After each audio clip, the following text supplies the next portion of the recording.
Turkey's next move when it comes to places like Syria and neighboring Iran. We're talking about it with former Turkish diplomat Sinan Ulgen, now with the Carnegie Endowment for Peace. From Washington, Henry Barkey, who teaches at Lehigh University. Rouzbeh Parsi of the European Institute for Strategic Studies, and France 24 International Affairs editor Douglas Herbert, also with us on the France 24 debate Facebook page. We asked you what Turkey should do about Syria. Opinion divided. Let's read a couple of the comments to you. Jad says, send a commando force to seize and capture Assad alive and put him in a cage in a court of justice. Moretzi also agrees, full military attack. The Syrian regime should be taught a lesson. Not everyone so bellicose, though. Art from London. Diplomacy's not working, but any military strike could very likely cause more instability or huge repercussions within the region, particularly with Lebanon and Iran. That's what makes it also horribly, horribly complex for us who are following this. Later in the week, and we're going to talk about it later, Istanbul hosting nuclear talks with Iran. But what's going on in Syria is always on the back of the mind when you have a delegation from Tehran coming to town. Well, yes, because, I mean, Syria is Iran's longest-standing ally. And as far as Tehran is concerned, the situation has to get much, much worse before they abandon the Assad regime. It's a delicate balancing act, and I've got to ask you the question, Henry Barkey. The Turkish Prime Minister, Recep Tayyip Erdogan, is he got too much on his plate at this point? Well, I mean, first of all, in terms of the nuclear discussions with the P5+1 in Iran, the Turks are mere observers. I mean, they don't really take part in that. They're not really actors in that. So the focus is on Syria. So to say that he has too much on his plate, I think in that sense would be saying too much. I think Syria in of itself is a real conundrum for the Turks. And let's face it, nobody knows what to do next. And it may be that the situation in Syria will resolve itself in the following way. I mean, the more the violence continues, and if the Annan plan doesn't come into existence, primarily because the Syrian regime is unwilling to implement it, then you will start seeing maybe a shift in China and Russia. Because in the end, every country is looking, including Turkey, at the situation from their own pragmatic position. Let's not forget that Turkey and Syria had established this incredibly close relationship. They were talking about one government, two peoples. I mean, if 2 years ago, if you asked a Turk that Syria and Turkey would be at loggerheads today, nobody would have believed you.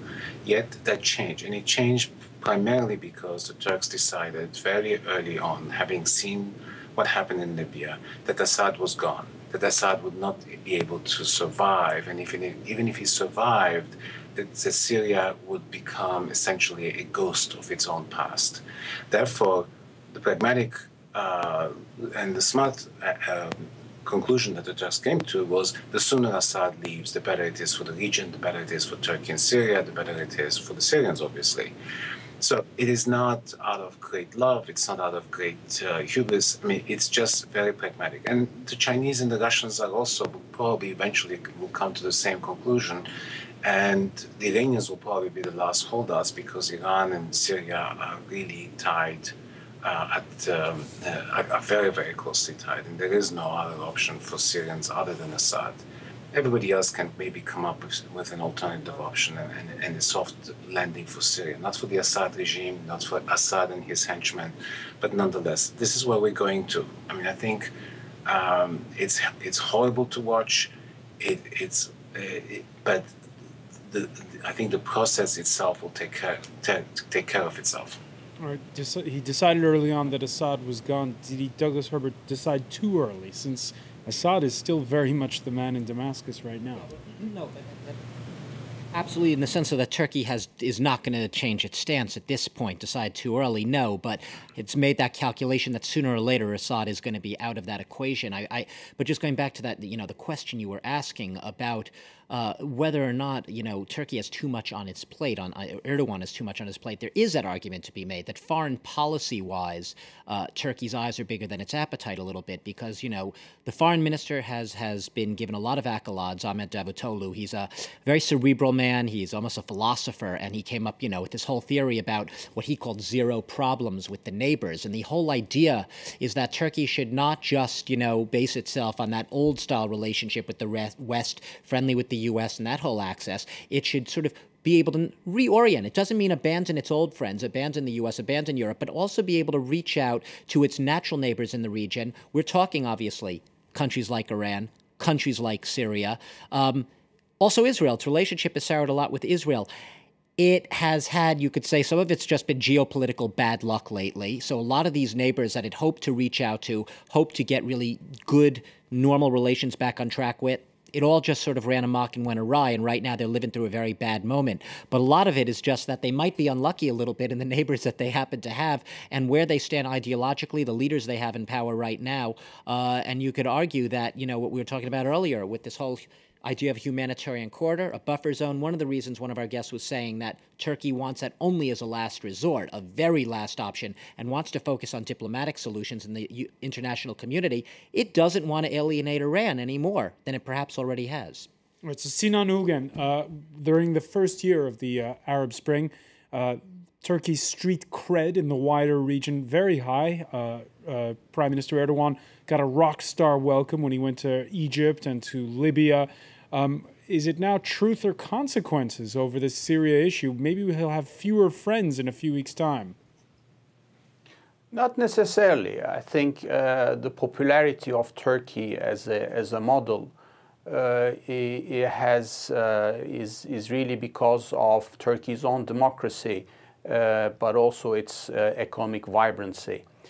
And from that perspective, it was natural for Turkey to try to be on the right side of history and support the pro-democracy movements in the Middle East. Now, this has indeed caused tension with Turkey's neighbors in its southern region, in particular with Syria and with Iran. But Turkey had no other choice. And it is through its support to these movements, to championing the path of democracy, that Turkey will continue to enhance its image across the Arab world. So I think that this is a hard decision, that it will have consequences for Turkey's relationship with its southern neighbors, but I think it was the right decision. Ruzbeh Parsi? Well, I think, first of all, we tend to sometimes underestimate the strength of the Assad regime. I mean, as far as it comes to being able to violently defend itself, it has a lot more mileage to go, and I don't think we should underestimate that. Secondly, I think to some degree you could say that perhaps Turkey did jump the gun. Not necessarily because the Assad regime is going to stay. I don't think anyone can really predict either way, or at least not when it's going to go. But I think if Turkey perhaps had been somewhat slower in abandoning Assad, and this is of course conjecture to some part, it could have facilitated the transition that is necessary. Because we're now all talking about when Assad goes. But the real question isn't just when he goes. The question is who is going to replace him? And how do you want him to go? Because if he's pushed into a corner and then violence is the only means of survival, this is going to get much bloodier. But if one could facilitate a way out, so to speak, a pension fund of sorts, then you could have a transition without much more bloodshed. And we're beyond that point now. Well, I mean, I think we're quickly reaching a point where that will become a very theoretical discussion. It's already partly theoretical, but it can become totally dead, so to speak. In that context, let's listen to what the Turkish Prime Minister had to say in Beijing earlier in the day, calling it the attack, Monday's attack on that refugee camp on the border, a violation of sovereign territory, summoning the Syrian ambassador, and hinting at the prospect of a buffer zone. We will take the most appropriate alternative path. And what I mean by alternative, we don't want to think too much about. If we're forced to do this, it will be Syria pushing us. Düşünmek istemediğimizdir. Oraya gitmek. And if they don't want to force our hand, Zorlarsa Syria must take appropriate steps. zorlamaması için de atılması gereken adımı orası atması gerekir. All right, let's cut to the chase, Henry Barkey. The appropriate steps that everyone's talking about is a buffer zone inside of Syria. Is that realistic? I don't think so. Look, a buffer zone means that you have to cross the border, set up a secure zone, means you have to bring your troops. It's not a few commandos that are going to make sure that this place is safe. You're going to have to bring in heavy artillery. You probably will have to bring in tanks because on the other side, the Syrians may decide that you're violating our sovereign territory and that the Syrians will say we have every right to fight you back. And this may actually give the Syrian regime exactly what it wants, somewhat of a rallying cry in part of the community that supports it in Syria, but also within the Arab world, there are people who are not necessarily in favor of the toppling of Assad. So, and here you have to take into account the many other factors. I mean, what's going to happen in Iraq? Iraq has become increasingly pro-Assad, and you also have the issue of the Iraqi Kurds and what position they will take and what influence they will have on Syrian Kurds. This becomes exceedingly complicated for the Turks. I think a buffer zone, people think it's an easy thing to implement, to put into place, but it is far, far harder, especially when you have a regime on the other side that is fighting for its life. See, now, I think your previous speaker said, you asked whether or not it was academic, whether Turkey had jumped the gun. In some ways, that it is true. I mean, at this point in time, Assad is so determined to survive. And it's not just Assad. I mean, there's a whole coterie around him. There's a whole institution around him. It's the military, it's the security services. It's all those people who have made a lot of money around the Assad family. Those people are going to fight to the last Syrian if that's the case, because they can see at the moment that there is no way out. The only hope we have in some ways is for the international community to create cracks within the Syrian regime. And by threatening or by scaring some of the commanders with retribution once the regime falls, and that there will be no exile, there will be no pension plan, so to say. I mean, they may end up in Iran, but that will be the only place that will accept them. So you need to create divisions within the regime, but a buffer zone is exactly what maybe the Syrian regime would want in order to legitimize itself. Sinan Ulgen, do you agree that a buffer zone is a far-fetched concept? Well, actually, look, in Turkey there's a very lively debate about this.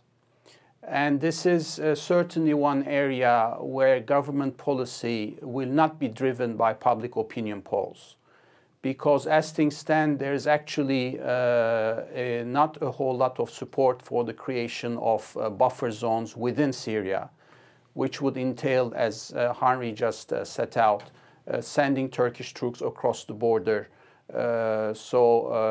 risking casualties, and therefore, as things stand, unless things get really out of hand, unless we see a huge outflow of refugees, for the time being, the Turkish public as such is not really intent on giving a whole lot of support to this idea of setting up a buffer zone. So in this particular case, the government's rhetoric is actually much more assertive, much more ambitious, much more hawkish than the public opinion sentiment in Turkey today. Before we go, there's that other issue that we were mentioning, which is those talks opening in Istanbul later in the week. Ruzbey Parsi, last week, the Turkish Prime Minister was almost bullying in his tone with Tehran. Why can he afford at this point to act in that manner? Well, I mean, I'm sure there are several reasons, but of course, one of the more important one is that we are kind of reaching the end of the line. There isn't really much more in terms of sanctions that the West can do on Iran, and there isn't much more we can claim in terms of the last attempt, etc. This is really the last attempt. So now they have to come to the table, and I think the Turks, like everyone else in the region, and particularly the Turks with the experience of Iraq, are anxious to make sure that there is something that can be done before this kind of just goes down into the abyss of a war. Sinan Ulgan, on all of this, again, the charismatic personality of Recep Tayyip Erdogan is one of the factors that plays such a key role in all of this.